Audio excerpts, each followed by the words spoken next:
Hi friends, this is PPH 3802 Unit 2 by Dr. M. R. Gadwe. In the previous lecture, we have seen about the nanoparticle and how the shape and the size will do a play role in changing a few properties, values and so on. In that particular aspect, we are trying to calculate the D-shape vector or a non-sphericity. So for ideal case, we have calculated the particle is spherical, so this is a spherical surface area, and S prime, that is a non-spherical surface area. So alpha become the coefficient of the uh,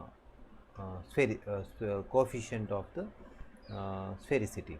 Whether it's if alpha is equal to 1, then it's 100% spherical, that means non-spherical and the spherical are the same. And if it's a non-spherical, that is a S prime is multiplied with the S, so it would be a uh, surface area of the non-spherical surface. So the S is the surface spherical surface particle, S prime is a non-spherical surface particle, and the alpha is a spherical coefficient or the coefficient of the sphericity.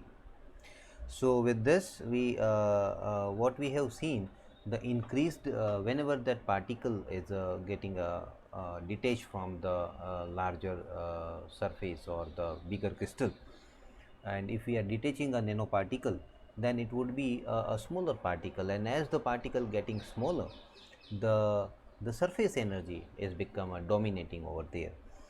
So we are just introducing the surface energy in a net calculation, and how it do play a role in varieties of the properties.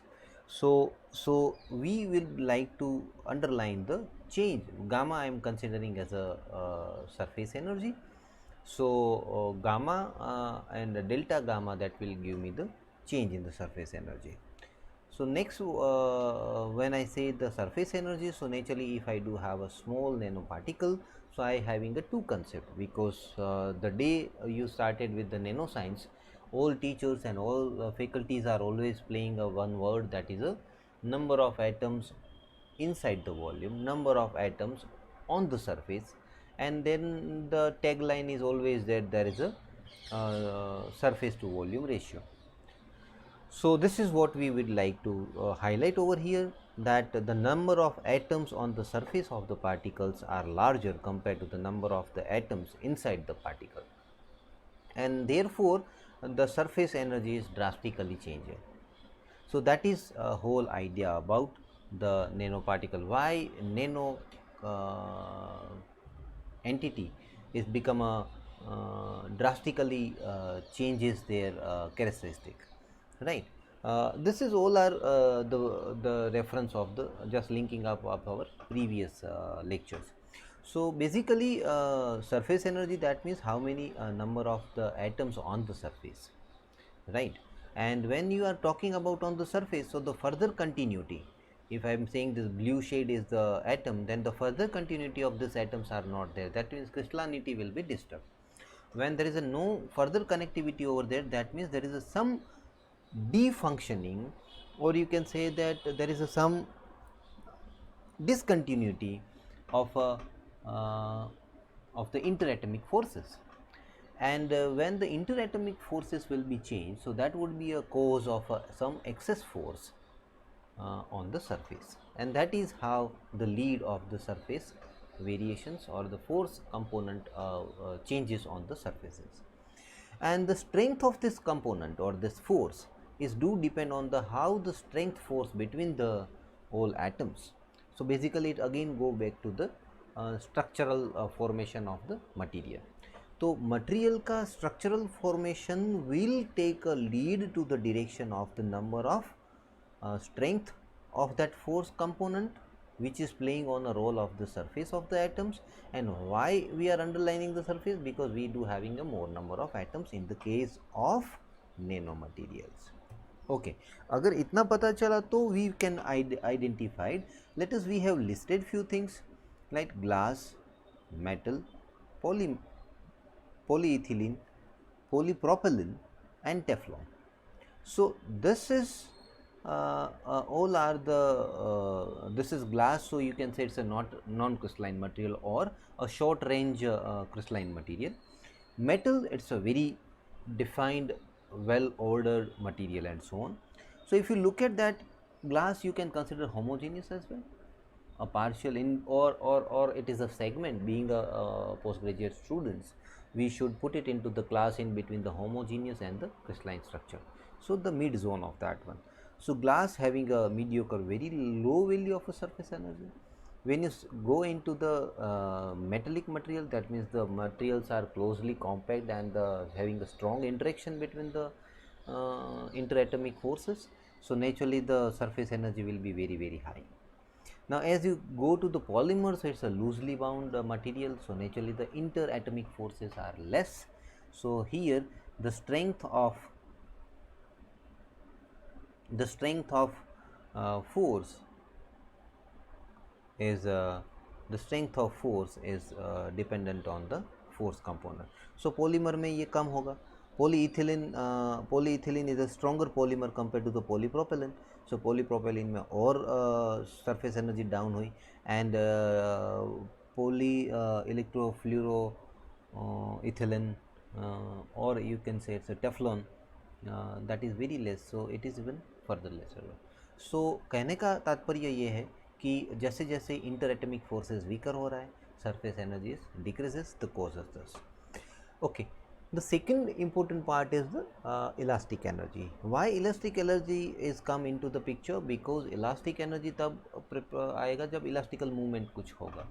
सो वो it is empirically observed कि जब आप larger segment में से छोटा particle निकाल रहे हो, छोटा एटॉमिक साइजिंग निकाल रहे हो, तो there will be a contract and that contraction is referred as a elastic contraction. So we had mention कि there is a suppose you are expecting to remove let us say you having a silver bulk material. Out of that silver bulk material you are taking a silver nanoparticle. You have a bulk gold and you are taking a small nano gold particle. So whenever you are taking a small chunk of it, right, so naturally that small particle will be contract, and that contraction we are referring as the elastic contraction, and therefore elastic energy to be calculated about that. So elastic energy will be calculating the area of the particle. Shears modulus, it's a two-dimensional because it's a shears, it changes the surface, and 2 times of the r. So equation 3 will give me the elastic energy.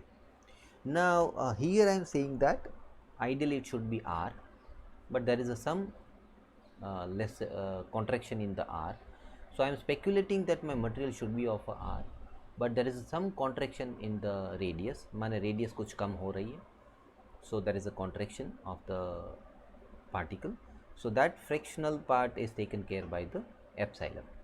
Okay, so if we expand this one, it would be 8 pi r cube g. G is a shear modulus and epsilon is the contraction coefficient of a radius, and this is there.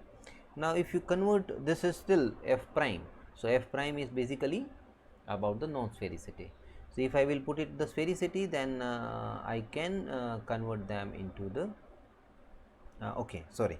So 8 pi r cube I am putting into the terms of sphericity and non-sphericity component, that is alpha. So I want to introduce about the s prime. So now instead of r, now I am putting the surface area, maybe a sphere, maybe a non-sphere. So right now I am, if it's a non-spherical elastic energy, so it's a f prime, so I am introducing the s prime. Now s prime 3 by 2 into pi raised to minus 1 half. This 2 factors is basically replacing the 8 pi r cube. So you can just calculate that a correlation between the r and s on basis of the standard spherical relation, that is a 4 pi r square is equal to s, and s that means is equal to the alpha upon s prime by alpha, and that way you can calculate this one. Okay, it's nothing hard, you can definitely calculate it, and this will be overcome to the non-spherical to the spherical. So naturally S prime will be equivalent of the alpha S prime alpha S. So S prime is raised to 3 by 2, so alpha raised to 3 by 2 into S raised to 3 by 2. You can check it up with the equation 2 and you can realize it. Okay, so basically the elastic energy of a nano spherical shape is difficult to calculate. So that's why why we are changing from equation 4 to 5, क्योंकि non spherical surface की elasticity energy will be difficult to find, क्योंकि elastic energy find out करना है, you have to check it up the tensor factors and tensor component अगर आपके पास non uniform surface है then it will be difficult to measure the component in a different directions and therefore it is needed to have a perfect shape. So with this we proceed with the calculation of the further part. Then let us check it up the change in the surface energy. So change in the surface energy will be definitely can be calculated by area, that is surface area, so 4 pi r square. So 4 pi r square, so I am taking the difference, that is one is a sphere one and one is the contracted one. So 4 pi r square minus 4 pi r epsilon square, right? So that difference I am taking here, multiply by the surface energy into the spherical component, that is a spherical or non-spherical component, so that is a alpha. Okay, so this is how we can calculate the contraction will increase the surface energy, and that change in the surface energy may be given by the equation 6. So if I do have a two component, one is a change in the surface energy, that is a delta gamma, and another is the elastic energy, what you had calculated in your first slide. So that would be my total energy variations, and that is a capital F. So that would be given by the F is equal to substitutes the value of 6 and equation 5 into this, then you can having the equation number 7. Now once you have a equation number 7, you can correlate with in the form of the standard quadratic relation, and that is a epsilon square plus b epsilon plus c. And if it is so, then I am putting into the three category of the A, B and C, that is A is equal to this much on the basis of the equation 7. Equation B would be equivalent of this 8 pi gamma r square alpha on again from the equation 7, and finally the C is equal to replaced by the 4 pi gamma r square alpha, and that is on the basis of this. Yes, you are taking a 4 as a common from here, and so if you are taking a 4 common, so it would be the relations what you can, I think 8 pi gamma r square alpha, 8 pi gamma, 8 pi b epsilon, so that would be is equal to b. I think I have made a mistake over here, the gamma is missing in the equation number 7, so I am sorry, please take care, the gamma would be here because this gamma should be somewhere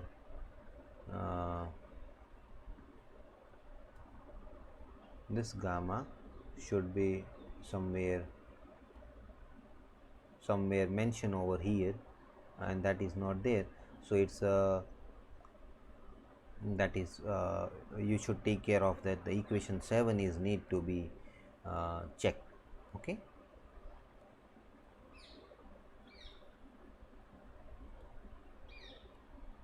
okay, so please do correct, and once you do the correction of this, definitely you can having the coefficient factor A, B and C as per we are mentioning over here.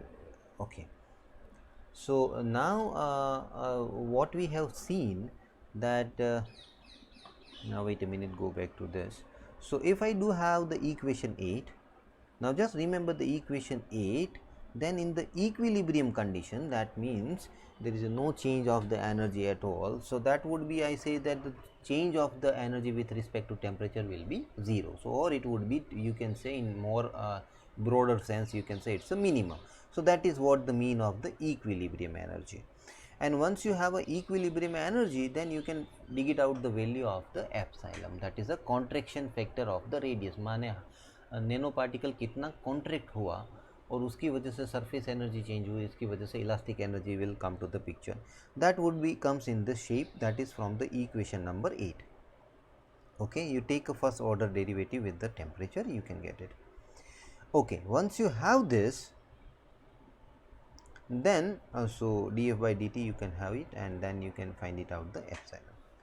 Okay, so for an ideal crystal lattice, the lattice parameter contraction is proportional to the radius, and therefore change in the lattice constant on an average, as you are aware, lattice constant are given by A. And why we have taken not considering B and C, because or moreover the metallic particle are considered to be the case of discussion. So अगर metal particle nano ले रहे हो तो moreover metallic particles are always with the cubic structure, and therefore it's A, B and C are equal. So change of A is given by the original length of A. So it's a ratio of change of kind of because of a strain what you are measuring. So change in the lattice length to the original length, like in a strain you are changing delta L upon L. So that way you are measuring. So it's a strain on the case of the lattice parameter, and that you can having the relation with the 1 minus epsilon of R minus R. So R is contracting and R is not contracting with respect to. This is again you are getting from the equation of support with the 9 and the equation 8.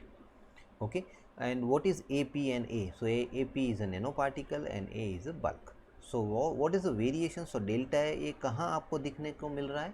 अगर bulk particle है, you are not getting the almost lattice parameter is the standard what you are measuring through any tool like a X-ray spectrophotometer or like a X-ray diffraction what you are getting the value of A, वही आपको मिल रहा है. लेकिन जब आप nano particle वही material का major कर रहे हो, आपकी लेटिस लेंथ थोड़ी बहुत चेंज हो रही है, और that is because of what we had discuss right now. तो that is AP minus A, that means nano particle lattice and the lattice of the this one. So again a rate this is a strain in the lattice parameter, and that is given by this one. So अगर equation में मैं पूछ लूँ आपको कि 1 epsilon की value दे दियो और radius of size of the particle दे दिया हो, तो आप इसका स्ट्रेन फैक्टर निकाल सकते हो, right. So let's go to the next point, and from equation 9 and 10 we are just putting in a better representation way. 1 plus kd, where k is taken as a alpha raised to 1/2 Shear's modulus divided by the surface energy, and d is the diameter of a nano particle, right, or twice of r you can replace it, that is one and same thing.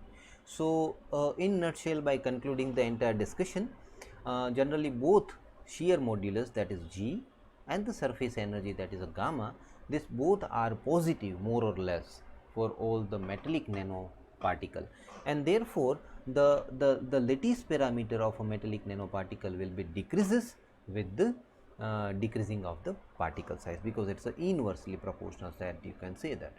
So a change in the lattice parameters are proportional to the sizing of the particle. So not inversely, I mean to say as the positive as the nanoparticle size will decreases, the decreasing of the particle size also, that will lead to the decreasement of the lattice parameter. So equation 10 is basic relation of the size and the shape. तो आपने देखा कि यहाँ पे size and shape both are playing a role. Alpha is a spherical component, sphericity and non-sphericity component. So the change in the delta A or the strain lattice parameters is always having a two major factors. One is the size and second is the shape. So This is something about the mechanical. So in general, I can start directly with the mechanical property or magnetic property or optical property, but my motive is to give you a little bit more different angle, and therefore we have seen a two part. One is a reduction of the particle size, that means bulk to nano. Then also melting point is drastically changing, as well as secondly what we are looking now, that it is size and shape factor is changing, then the surface energy is also modifying, elastic energy is also modifying, and therefore we can say that that is because of a contraction is the lattice parameter. So on an average it is observed that the mechanical property of a nanoparticles are principally depend on the three parameters, like a chemical compositions, what kind of the materials they are made of, secondly arrangement of the atoms, or you can say the atomic structures, and the third one is the size of the solids. uh, as we are now already in the nano discussion, so now you are knowing that what is 1D, 2D and 3D. So one dimensional size, two dimensional size and the three dimension. It's also depend कि whether आपका nano road है या तो nano particle है या तो बकीबॉल है या तो प्लेट टाइप और द डिस्क टाइप शेप वाला है. So in nutshell it is also size and shapes will make the matter chemical composition and the atomic structure. And the important aspects is here it's mentioned कि mechanical properties strongly depend on the following issues, like atomic defects, dislocations and the strains. And now at least you can understand that why the strains are come to, because as lattice parameter will change, so you can correlate so many things actually. Strains, when lattice parameter will change, so that will lead to the dislocation. When dislocation will be there, then you can lead it to the direction of the atomic defects. This all you had studied in your undergrad study, but just I'm underlining the topics, so none of the words which are unknown to you. Grain boundaries and the interfaces, this will also lead to a different surface energy, and this one, and that also lead to change in the mechanical property, or porosity, connectivity and the percolations and sort range order and so on. So this all are the few points which we will definitely take it in the detail in the next lecture. With this I stopped here.